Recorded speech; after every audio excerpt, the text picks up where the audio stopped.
विद्यार्थी मित्रों, कोरोना वैश्विक महामारी की परिस्थिति में आप सभी विद्यार्थी मित्रों स्वच्छ, सुरक्षित और तंदुरुस्त हशो तेवी शुभकामनाओं। आज आपणे बीकॉम सेम 3 ना आईएफएस सब्जेक्ट जे छे एना सिलेबस ની ચર્ચા કરીશું। વિષયનું નામ છે ભારતીય નાણાં પ્રબંધ વ્યવસ્થા, જેનો સબ્જેક્ટ કોડ છે CC202। આપણે ભારતીય નાણાં પ્રબંધ વ્યવસ્થા છે એ સબ્જેક્ટ આપણે શા માટે ભણવાનો છે?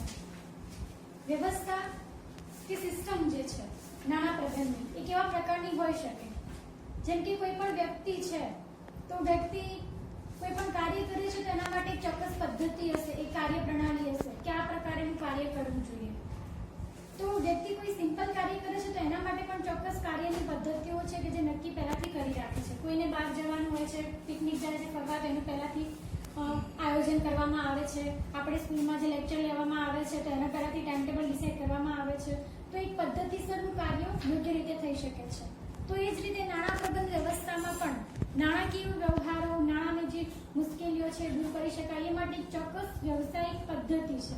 એટલા માટે આપણે ભારતીય નાણાં પ્રબંધ વ્યવસાય છે કે વ્યવસાયિક પદ્ધતિ છે એનો આપણે અભ્યાસ કરવાનો છે, જેનો સૌપ્રથમ યુનિટ નંબર 1 થી આપણે શરૂઆત કરીશું। યુનિટ નંબર 1 નું નામ છે ભારતીય નાણાં પ્રબંધ વ્યવસ્થા। નાણાં પ્રબંધ વ્યવસ્થા જે કરવામાં આવે છે એ આપણે ભારતની નાણાકીય વ્યવસ્થા જે છે એનો અભ્યાસ કરવાનો છે। અન્ય દેશોની નાણાકીય વ્યવસ્થા છે એ અલગ હોઈ શકે, અન્ય દેશોના બેંકોના રૂલ્સ છે અલગ હોઈ શકે, અન્ય દેશોમાં જે બેંક હોય એ આપણા દેશમાં હોઈ શકે અથવા ન પણ હોય। તો એ માટે આપણે માત્ર ને માત્ર ભારતીય નાણાં પ્રબંધ વ્યવસ્થા કયા પ્રકારની છે, સ્વાતંત્ર્ય પૂર્વની અને સ્વાતંત્ર્ય પછીની, એ બંને બાબતોનો અભ્યાસ આપણે યુનિટ નંબર 1 માં કરવાનો છે। ત્યાર પછી નાણાકીય વ્યવસ્થાના જે કાર્યો છે, એના લક્ષણો છે, નાણાં પ્રબંધ વ્યવસ્થા એટલે શું, એ બાબતનો અભ્યાસ પણ આપણે યુનિટ નંબર 1 માં કરવાનો છે। ત્યાર પછી નાણાં પ્રબંધ વ્યવસ્થાનું માળખું છે, એના ઘટકો છે, એના વિશે આપણે અભ્યાસ કરીશું। નાણાં પ્રબંધ વ્યવસ્થાના અનેક ઘટકો આપણને જોવા મળે છે, જેમાંથી મુખ્ય 4 ઘટકો છે એનો આપણે અભ્યાસ કરીશું।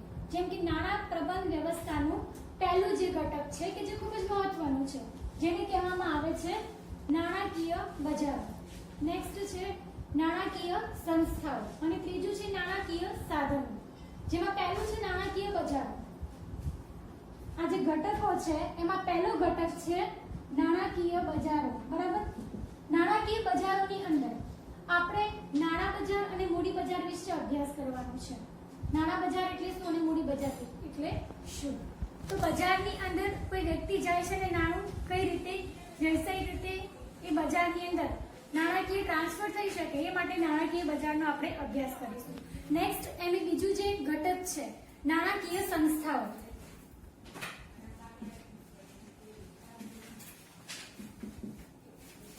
નાણાકીય સંસ્થાઓ છે આપણને શું કરે છે?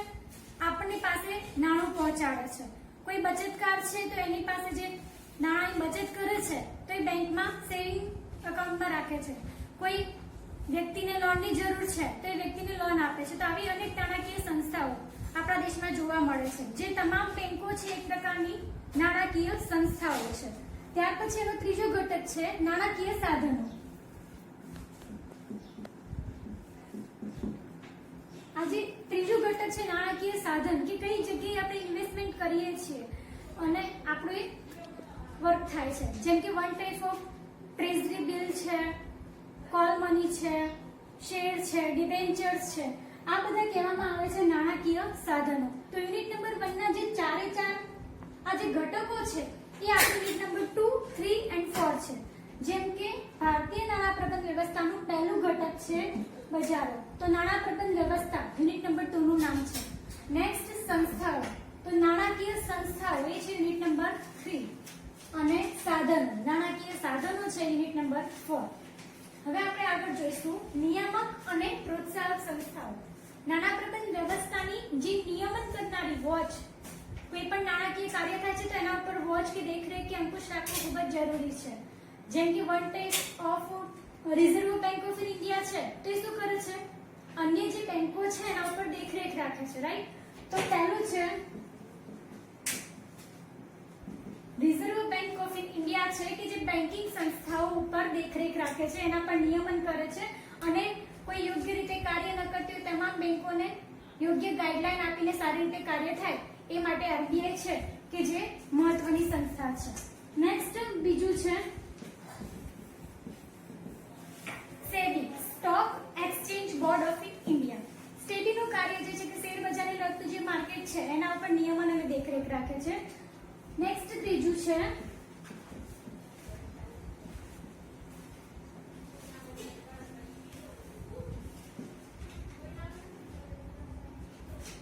Insurance regulatory development authority. જે ઈડા છે એ ઈડા કંપની વીમા કંપનીઓ ઉપર એક પ્રકારની દેખરેખ રાખે છે, એના પર નિયમન કરે છે. એ વીમા કંપનીઓ છે એમાં કયા પ્રકારની વીમા કંપની છે, કેટલા પ્રકારો છે અને કઈ કઈ રીતે કાર્ય કરે છે કંપનીઓ, એની ભૂમિકા શું છે, તમામ વસ્તુઓ છે એ આપણે આ યુનિટની અંદર આપણે ભણવાની છે. તો સૌપ્રથમ ભારતીય નાણાં પ્રબંધ વ્યવસ્થાના માળખું, એના ઘટકો, એના કાર્યો, એની સમીક્ષા, સ્વાતંત્ર્ય પ્રાપ્તિ પૂર્વ અને પછી નાણાં પ્રબંધ વ્યવસ્થા શું હતી, અને ત્યાર પછી એના પર નિયમન કે દેખરેખ રાખતી જે સંસ્થાઓ છે reserve bank of India, SEBI અને ઇરડા, આ તમામ બાબતોનો સમાવેશ આપણે યુનિટ નંબર 1 માં થાય છે. ત્યાર પછી આપણે જોઈશું યુનિટ નંબર 2, નાણાં પ્રબંધ અથવા નાણાં પ્રબંધના બજારો. એમાં પહેલું છે નાણાં બજાર. જેમ કે નાણાં બજાર છે એ આપણને શોર્ટ ટર્મ સિક્યુરિટી પ્રોવાઈડ કરે છે. ટૂંકા સમયગાળા માટે આપણને નાણાં પ્રબંધ વ્યવસ્થા આપવામાં આવે છે. તો નાણાં પ્રબંધ એટલે શું, નાણાં બજાર એટલે શું, એનો અર્થ અને એના ઘટકો સમજાવો. ત્યારબાદ છે મૂડી બજાર. મૂડી બજાર એટલે શું, એનો અર્થ અને એના ઘટકો સમજાવો. મૂડી બજારનો અર્થ, એના કાર્યો અને એનો ઇતિહાસ. જેમ કે મૂડી બજાર છે આપણને લોંગ ટર્મ સિક્યુરિટી અથવા તો મિડ ટર્મ સિક્યુરિટી પૂરી પાડે છે. નાણાં બજાર છે આપણને 1 દિવસથી લઈને 365 દિવસ સુધી શોર્ટ ટર્મ સિક્યુરિટી, ટૂંકા સમયગાળા માટે લોન અને આર્થિક સહાય કરે છે. મૂડી બજાર છે આપણને લોંગ ટર્મ સિક્યુરિટી 5 વર્ષ, 8 વર્ષ, 10 વર્ષ, ઇટ્સ બરાબર ગમે એટલા વર્ષ માટે આપણને મૂડી બજાર છે એ નાણાં માટે ધિરાણ આપે છે અથવા લોન આપે છે અથવા સહાય કરે છે. તો મૂડી બજારના અર્થ, કાર્યો, એનો ઇતિહાસ. એની અંદર આવે છે પ્રાઇમરી માર્કેટ. પ્રાઇમરી માર્કેટના અર્થ, પ્રાઇમરી માર્કેટના પ્રકારો, પ્રાઇમરી ઇશ્યુના પ્રકારો, આ બધી જ વસ્તુઓ આપણે મૂડી બજારની અંદર જોવાનું છે. સૌપ્રથમ પ્રાઇમરી માર્કેટ એટલે શું? કોઈ વ્યક્તિ છે એ ડાયરેક્ટલી કોઈ કંપની પાસેથી સૌપ્રથમ શેર ખરીદે છે તો એને પ્રાઇમરી માર્કેટમાંથી ખરીદેલા શેર કહેવામાં આવે છે. જ્યારે ત્યાર પછી જે સેકન્ડરી માર્કેટ છે, સેકન્ડરી માર્કેટમાં વ્યક્તિ કોઈ કંપની પાસેથી શેર નથી ખરીદતી, પરંતુ કંપની પાસેથી બી નામની કોઈ વ્યક્તિએ શેર ખરીદેલો હોય અને પછી એ કોઈ વ્યક્તિ પાસેથી શેર ખરીદે છે તો એને કહેવામાં આવે છે સેકન્ડરી માર્કેટ. જેમ કે વન ટાઈપ ઓફ આપણે વિચારીએ કે કોઈ કંપની છે કે જેને પોતાના શેર બહાર પાડ્યા, ડીમાર્ટે પોતાના શેર બહાર પાડ્યા, તો હું એ કંપની પાસેથી ડાયરેક્ટ શેર પરચેસમેન્ટ કરું છું, ખરીદી છું, તો એવું કહેવામાં આવીશ પ્રાઇમરી માર્કેટ. પરંતુ ડીમાર્ટે પોતાના શેર બહાર પાડ્યા, ત્યાર પછી કોઈ અન્ય વ્યક્તિ શેર ખરીદે છે અને હું બીજી વ્યક્તિ પાસેથી શેર ખરીદી છું, તો એ ખરીદેલા શેર મારે કહેવાશે સેકન્ડરી માર્કેટ. તો એનું કાર્ય શું છે, સેકન્ડરી માર્કેટ કેવી રીતે વર્ક કરે છે, સ્ટોક એક્સચેન્જ બોર્ડનું વ્યવસ્થાકીય માળખું શું છે, સંચાલન અને સભ્યપદ એનું કેવું છે, સ્ટોક એક્સચેન્જ લિસ્ટિંગ અને ટ્રેડિંગ શું છે, અને ભારતમાં શેર બજારની પ્રક્રિયા અને શેર બજાર વિશે આપણે યુનિટ નંબર 2 માં અભ્યાસ કરીશું. યુનિટ નંબર 3 જેનું નામ છે નાણાકીય સંસ્થાઓ, જેની અંદર આપણે અભ્યાસ કરશું કોમર્શિયલ બેન્કિંગ, એનું કાર્ય, એનું રાષ્ટ્રીયકરણ અને એનું સંચાલન. જે કોમર્શિયલ બેંકો છે એના ઉપર દેખરેખ અને એનું નિયમન અને એનું અંકુશ અને એને પ્રોત્સાહન આપતી જે રિઝર્વ બેંક ઓફ ઇન્ડિયા છે એના ઉપર દેખરેખ અને એના પર અંકુશ રાખે છે. કોમર્શિયલ બેંકનું રાષ્ટ્રીયકરણ કઈ રીતે થયું એ બધી પ્રશ્નોની વિસ્તૃત ચર્ચા આપણે યુનિટ નંબર 3 માં કરીશું. ત્યારબાદ એમાં બી છે નોન બેન્કિંગ નાણાકીય સંસ્થાઓ. આ જે બેન્કિંગ નાણાકીય સંસ્થાઓ હતી, વ્યવસાયિક સંસ્થાઓ હતી, એ બધી સંસ્થાઓ કે જે નાણાકીય વ્યવહારો આપણી સાથે કરતી બેન્કિંગ પદ્ધતિની અંદર, એ બધી સંસ્થાઓ પર રિઝર્વ બેંક સંકળાયેલી હતી. જ્યારે આના ઉપર કોઈ દેખરેખ કે કોઈ અંકુશ રાખતી રિઝર્વ બેંક રાખતી નથી. તો આ નોન બેન્કિંગ નાણાકીય સંસ્થાઓ છે, એનો અર્થ શું છે, એના પ્રકારો કયા છે, એનો વિકાસ કઈ રીતે થયો, એના પર નિયંત્રણ કઈ રીતે લાવી શકાય. તો આ બધા માટે નોન બેન્કિંગ ફાઇનાન્શિયલ સંસ્થાઓનો આપણે અભ્યાસ કરવામાં આવે છે. ત્યારબાદ છે ઇન્સ્યોરન્સ, વીમા કંપની. વીમા કંપનીઓ કઈ કઈ છે, કેટલા પ્રકાર છે, LIC છે, GIC છે, ખાનગી વીમા કંપની છે, વીમા કંપનીનો જે ઇતિહાસ છે એ બધો વિશેનો અભ્યાસ આપણે યુનિટ નંબર 3 માં કરવાનો છે. ત્યારબાદ છે મ્યુચ્યુઅલ ફંડ, મ્યુચ્યુઅલ ભંડોળ. મ્યુચ્યુઅલ ફંડ આપણે કોને કહીએ છીએ, મ્યુચ્યુઅલ ફંડની અંદર જે ઇન્વેસ્ટમેન્ટ કરીએ છીએ, જે ટૂલ્સ દ્વારા આપણે ઇન્વેસ્ટમેન્ટ કરીએ છીએ, તમને ખ્યાલ હશે કે એ બધાને આપણે યુનિટ કહીએ છીએ. તો મ્યુચ્યુઅલ ફંડ કોને કહીએ છીએ, મ્યુચ્યુઅલ ફંડનો ઇતિહાસ, એના અંદર ઇન્વેસ્ટમેન્ટ કરવાથી શું લાભ થાય છે, એ બધી બાબતોનો અભ્યાસ આપણે કરવાનો છે યુનિટ નંબર 3 માં.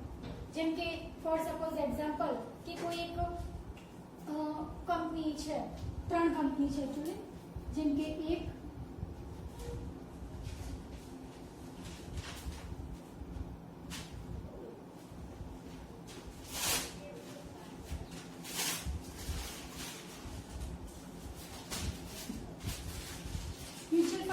કંપની છે કે જેને આપણે ઇન્વેસ્ટમેન્ટ કરવું છે, તો એના અંદર અન્ય 3 પાર પાડેલા છે જોવા મળે છે કે જેમ કે 10 લાખના, 15 લાખના અને 15 લાખના. જેની અંદર કોઈ એક ઇન્ડિવિડ્યુઅલ કંપની છે, જે અથવા તો કોઈ ઇન્ડિવિડ્યુઅલ એક વ્યક્તિ છે, જેમ કે હું પોતે, મારે મ્યુચ્યુઅલ ફંડમાં ઇન્વેસ્ટમેન્ટ કરવું છે, તો મારી પાસે 10 લાખ અથવા 15 લાખ હોવા જોઈએ. એકચ્યુઅલી આટલી તો મોટી રકમ હું એકલી તો કાઢી શકીશ નહીં.